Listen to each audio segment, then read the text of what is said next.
Rabbi. Good evening, Joe. I hear you have a modest proposal, and with apologies to Jonathan Swift, I think we should all sit back and entertain it now. I like to think of it as a radical alternative, and I don't want people to think that I'm piggybacking on something that was announced today, because on my TikTok on December 5th of 2023, this was my radical alternative that is now being promoted by the governments and the UN. Here it is. How about a radical proposal, a radical alternative, Joe? Israel should call for a permanent ceasefire that would be followed by an immediate Israeli withdrawal of all military forces in Gaza on the condition that Hamas return all the hostages it has left, civilians and military, and any dead, but Hamas would get no Palestinian prisoners in return, just a clean deal. Israel withdraw and a permanent ceasefire in return for the 130 plus Israeli hostages. I proposed that over a month ago. You know, Joe, a prophet is never recognized in his own lifetime. Well, I've been saying we need to put you on the ballot for the 2024 election because of your wisdom and perspective on overseas peacekeeping efforts. Isn't this what Israel has been asking for all along? Are you proposing something that's radically different? Israel has said is going to drive Hamas out of Gaza, is going to take control of Gaza and govern Gaza. So yes, this is a radical alternative because it just pulls out Israel and returns Gaza to Hamas in the way it was. And then let Israel, Egypt, and the world community deal with whatever the government may be. But yes, that's what makes it radical, because Israel keeps saying it's going to stay and govern Gaza. Well, we do have factions within the Israeli government as well as internationally that suggest that a one state solution is not sufficient, and that if the current president of Israel, Mr. Netanyahu, is voted out, then we can proceed to a two-state solution.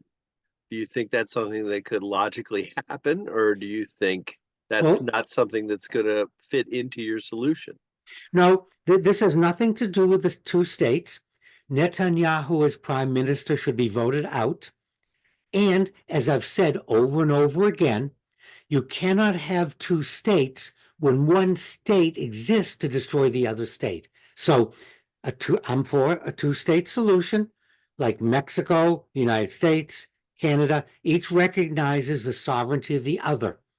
And that just makes sense.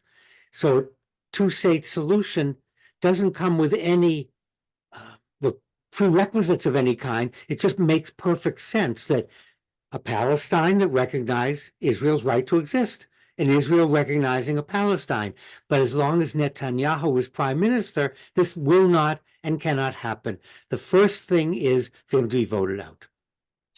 So the next elections called for are not for several months. Am I correct in that? Well, remember, Israel uses a parliamentary system, so there can be a vote of no confidence at any time, and the prime minister can be voted out. However, given war, it's very unusual to change horses in midstream. Under Netanyahu's government, Israel has made sure that the territories couldn't become a state or country. They've also allowed civilians to settle illegally, and they take apart one settlement or two and give a wink and a nod. So up until now, the official government of Israel has allowed ultra-religious organizations to do settlements in the territories.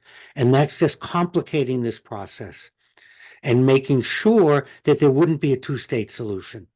Now, understand that the fear of a two-state solution is a state that'll keep attacking Israel, a state that wants to destroy Israel. That's why I keep coming back to my proposal. This is separate from the Gaza. My proposal for the two-state is it must recognize the sovereignty of Israel and set up guarantees within its own government that it won't become a platform for missiles and attacking and destroying Israel. Again, going back to Canada and Mexico, the United States would never stand. Look what happened to the Cuban Missile Crisis. That's a perfect example. So you can't have a Palestinian state that would have missiles that were going to be put in Cuba to attack the United States. That's a prerequisite. That just makes perfect sense. And that's Israel's fear that that's what it will become. But in the process, they've allowed settlements and citizens, and they haven't been policing the citizens in the territories. And it's just not good, Joe. Just not good. If you look at Israel's policy towards the territories, we see that they allowed things to happen that would prevent or slow down any negotiation, any way to have a two-state solution. So we want to separate those two. And they are separate, just like the Gaza, that's separate. And that's why my radical alternative, get the civilians back, pull out, and leave it to Hamas and the people who live there to what kind of a government they want, and just be more diligent so it doesn't happen again. Well, then I want to amend my suggestion. In addition to putting you on the ballot for President of the United States, I think it's time that we added you to the ballot in Israel, that you would make a fine leader for the country in the Middle East, and that once you get your hands on anything, all the problems will go away. So here's my vote, Rabbi. Wherever you go, it's for you. My bags are packed. My passport is up to date. And as soon as I'm elected prime minister, I will begin to institute a radical alternative and a two-state solution.